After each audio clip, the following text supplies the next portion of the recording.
All right, we have Quentin Lake here, safety for the Rams, second-year player, going to his third year. Yeah. Quentin, you're out here in Las Vegas. How's the city treating you? Obviously, I'm guessing you've been here before a couple times. You don't live too far away. Don't live too far. But how's it going for you here? No, it's been good. It's been good. It's pretty hectic for sure, especially because of the Super Bowl and all that stuff. But no, it's been really good. It's been great.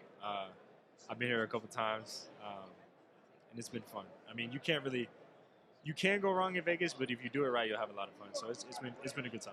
Does it bother you seeing a bunch of 49er logos everywhere? It does, honestly, especially because we beat them in, what was that, week 18? Yeah. Beat them in week 18, and then unfortunately couldn't get back to that.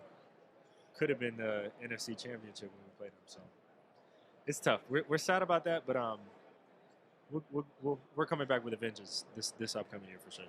This season was not something that a lot of people expected from the Rams. I just want to ask you about, in terms of the defense, what, nobody knew the rest of the players outside of Aaron Donald. What made the defense special this season for you guys? I think we had a lot of work for it. We had a lot to prove.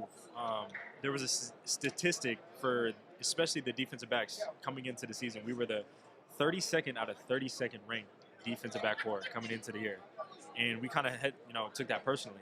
And it was funny because we come back at the end of the year, like, we did a pretty goddamn good job, especially with what we had and what people thought and stuff like that. But I think really it goes down to, one, the players buying in, and two, us having great coaches. We were led by Raheem Morris on the defensive side, which, thank God, but, well-deserved, got the head coaching job at Atlanta. He's one of the best people, one of the best coaches I've been around, has a big heart.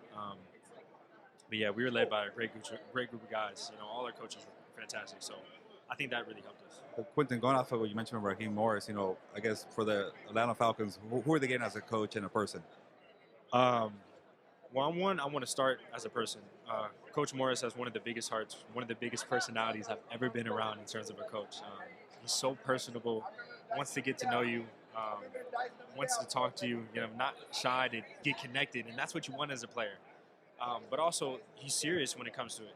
He prepares just like players, and that's what you want as a player, to see a coach prepare and get you ready for games. And as a coach, he's fantastic. He understands it. He's been in the league a long time. He knows how to put his players in the right position to make plays.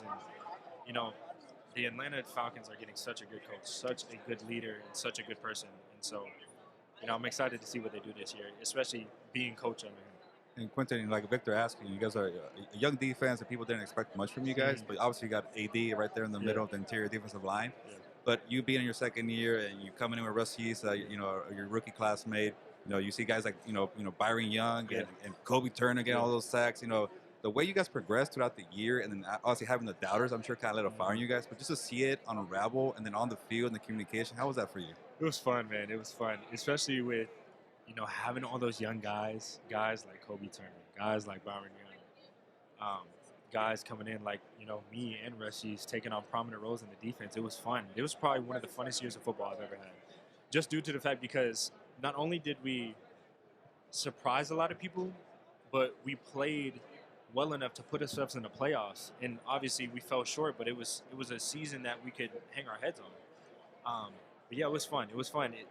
Playing with guys like AD who still dominate at this level, seeing Kobie Turner potentially have, defensive rookie of the year, all that stuff. So it was good to see a lot of young guys succeed and also get that kind of notoriety and social around us. It was good because a lot of guys were working so hard, but they weren't getting the credit, especially from last year. And now that we had young guys making plays and stuff like that, we were definitely getting the recognition that was long overdue. And Quentin, before I get Victor to ask you another question, speaking of young guys, I just want to kind of keep it the same theme. On offense, there's that one young stud rookie wide receiver. And Kyren Williams, too, a second-year running back. You think about Matthew Stafford, you think about, Cooper Kupp, obviously studs, who've done so much, won a Super Bowl. Yeah.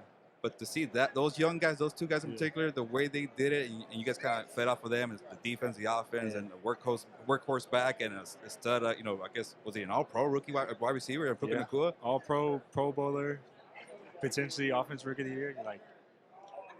It puts a smile on your face when you see guys like that. That was my thing. It's like 5th-round pick, 6th-round pick. You're both 5th-round picks. You're so happy to see guys like that succeed because nobody would have thought Puka Nacua, a guy out of BYU receiver out of BYU would break the rookie like think about that, the rookie receiving record. You know, yeah, it just puts a smile on your face, and then also for me as a defense player, it just makes you better every day. Going up against guys that have so much talent and put the work in, and seeing what they do. You know, seeing young guys. Kyren came in my class, but seeing Puka work every day, it's like, damn, I got to work harder. You know, I don't want to. I want to beat him in one-on-ones today. I want to beat him in 7-on-7 and all that stuff today. So I was so happy for those guys. So happy that they, made All-Pro, made it to the Pro Bowl, and are having the success that they are at such a young age, especially in year 1 and year 2. It's amazing. I wanted to ask you, Quentin, about your new defensive coordinator, Chris Shula. Yeah.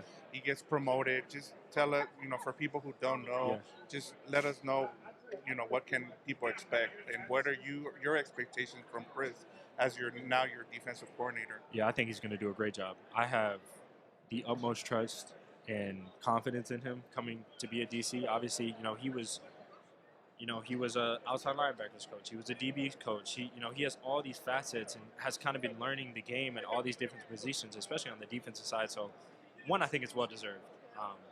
He's put in the work in. He obviously has the legacy with his grandfather Don Shula. So, I'm excited. It's the big thing is when you go in house, you kind of see some familiarity. They're familiar with your game and all that stuff, which is also a blessing within itself. So I'm really happy, and luckily he was my DB coach my rookie year. So just having a familiar face in the building and being able to be in house and have that connection and him seeing my growth and all that stuff, it's going to be great. And I really enjoy it. It's going to be a really enjoyable process working with him. You brought up DB coach, and I wanted to ask you, what impact has Aubrey Pleasant had on you, and what you guys did as a secondary? You mentioned it. You guys were ranked 32, and you go from that to being one of the best units in the NFL. Yeah, it's been great. Coach AP, we call him Coach Pleasant, Coach AP, Coach Ob, however you want to address him. He's been great. He's been a great addition. He's a young coach that's also hungry. He has dreams and aspirations that you can kind of see. It's like you want to make. I'll say this: not out of all the coaches, but just every coach in the building that we have, you want to prove it to them as well. Not only to yourself, but you want to prove Coach McVay, Coach Morris, Coach Pleasant, Coach Shula, all these guys prove them right because they put in so much work as well as we do. So he's been a great addition, and it's kind of cool to have a younger coach and all that stuff. So yeah, he's been great. I'm so thankful to be able to build a foundation with him for years to come. I got one more, and it has to do with the guy in the middle there on your defense, Ernest Jones. Ernest. He had to be behind Bobby Wagner, one of the best all-pros out there, pros in terms of, whether it's on the field and off the field, and then you see him, come in this season with a chip on his shoulder. What has he meant, and what did he mean to that defense this year? I think the biggest thing, you can see his improvement from year 2 to year 3, like light day. He broke the franchise tackling record. Yes. And that's huge. That's huge. He's, in terms of energy, he brings it. In terms of vocal leadership, he brings it. As an inside linebacker, it's awesome that he fits those roles, But he's been awesome. He wears the green dot. He's, the guy that does all the communication through game day. So he's been great. And I'm excited to see what he does this year because not only do we all have a chip on our shoulder, I know especially him, he has a chip on his shoulder because he wants to prove it. I think personally I think he got snubbed, especially with some of the accolades that came this year. Bro did so many things for us, but not only that, he was one of the prominent leaders on our defense, and he's a great player. I think he's one of the best inside linebackers in the league. Obviously, it didn't go noticed, but just know he's the real deal. So I'm excited to see how he grows. Obviously, he's a fantastic player and an even better person. So I'm excited to be along his side, especially with this next year and hopefully years to come. Quentin, I got to ask you. I know it was a heartbreaker, but playing in a playoff game in Detroit, a long time coming for them. I think they were hosting the first time in 32 years. Eminem was out there. Matthew Stafford's returned there. Just to be part of that playoff game, I'm sure it's going to pay off in the long run for experience. But how was it participating in all that? I know it was a heartbreaker. You guys were pretty close there, but you guys could have had the game. It's crazy because it wasn't even a heartbreaker really for me that we lost. It was a heartbreaker that the game-sealing play was on me against a guy that I've known for such a long time, Amon-Ra St. Brown. Yeah. Went to high school against him, played against him in college, and then obviously, get to play him my first ever playoff game, his first ever playoff game too. So that was why it was more heartbreaking. But the environment, the fans were crazy. It was an electric environment. Definitely a fun place to play for your first playoff game. Definitely. That was probably one of the, obviously, like you said, it was a heartbreaker that we lost, but it was one of the most enjoyable, hard-fought games that I've played in, especially with everything that was going on. Matthew Stafford's return, Jared Goff going against his former team, all that stuff. So it was fun. It was tough, but there were a lot of things that we learned from, a lot of things that I learned from, and next year hopefully it doesn't end just in that first wild card game, and we can continue to go all the way. Yeah, like instead of being at the interview, we're doing, I'm practicing right now. That would be fun. But no, it was definitely a good learning experience. It was a fun game too. Yeah, I was gonna say, like, it was a tale of two halves, and the way they kind of went for it at the end, got aggressive. You guys were making your run. The defense held down in the second half, and the offense. So things like that. It was such a chaotic game, entertaining. That's why I asked. It was one of the better games, I would say, that weekend for sure. Because if I don't remember, all the other games were either blowouts or they weren't really close. So at least we made it fun for the fans. Yeah, I guess for you, is that something that excites you for the future? Like, get it. You already got that playoff game out the way, and then you could do it and make a deep run, and maybe next year be in New Orleans for the Super Bowl. That's what I think too. We had one of the youngest teams, and we had not only that, but we had young guys that were playing to be the number one spot. Kobie Turner and Puka Nacua, and then Kyren Williams. Think about this dude: 1,000-yard season, missing 5 games. Yeah, it's crazy. Like, that's insane. He could have been potentially a 1,500-yard rushing guy. But I'm excited, and like you said, it does give us an experience, and we are looking forward to the future ahead, and I think we can do it. I really do, especially with all the talent that we have. This is my last question, unless Vic has one more. But I got to ask you about Sean McVay, because we asked you about Raheem Morris, Shula. But people were saying a year ago maybe he might leave. He wants to go do TV, and it's just like it's such a rough year. Yeah. And people counting you guys out. It's such a young roster. It's just Stafford and a bunch of young kids, and like here you guys were and making the playoffs and making that run. I think what do you guys won, like 6 out of 7? 7-1. 7-1. So the job that McVay did to get you guys a rally from like 3-6 at the bye week after that Packers game, that turnaround, that job that he did, I guess, how was it for you seeing that? It was awesome because he gave this analogy of he gave us a story. It was about a book. It was about a house builder. And the house builder, he had all these different houses that he had to build, and he would do a really good job. He never really shorted anything, would make the details always really good. And his boss said, "Hey, I got you one final project." And he's doing the house, but he's like, it is what it is. It's my final project. I don't have to put all that effort into him. And then when he comes back, he says, "Hey, I'm done." The project manager gives him the key to the house and said, "Hey, it's yours." And that analogy was to say for us is, don't ever short yourself, because you never know what's going to happen. You never know if it's going to be for yourself or for somebody else. And he always said, do your job to the best of your ability. And he gives us a bunch of different analogies, but Coach McVay has been one of the greatest coaches I've been around. So personable. We'll talk, like, all the guys in the building are great, but Coach McVay, he'll sit and talk to you. He'll talk to you not only just about football, but just about life in general. He'll make stuff so personable. And he's fun, man. He's fun. He understands the player in terms of recovery, in terms of practice and all that stuff. So he's a great coach, man. He's a great coach, and I'm happy that he kind of found his bearings this year, especially with the young team that we had, and having a hard season as a coach. He had so much success, and then having a difficult season that he had to come back from.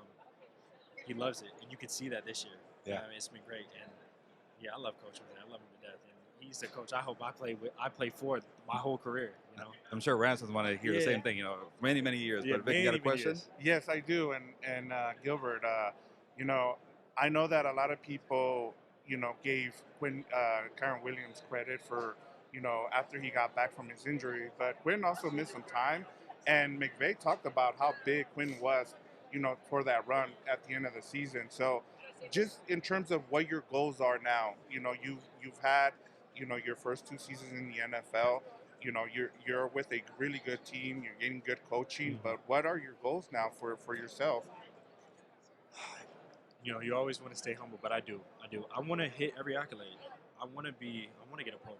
I want to get an All-Pro. I want to, because not only that, because I feel like I can do it. I gotta believe in myself. And I gotta put it out there. Manifestation is a big thing. Just like how you guys set your own goals for whatever. Same thing with me. I mean, for the immediate future, yeah, I want an All Pro, I want a Pro Bowl. But at the end of the day, it comes with winning games.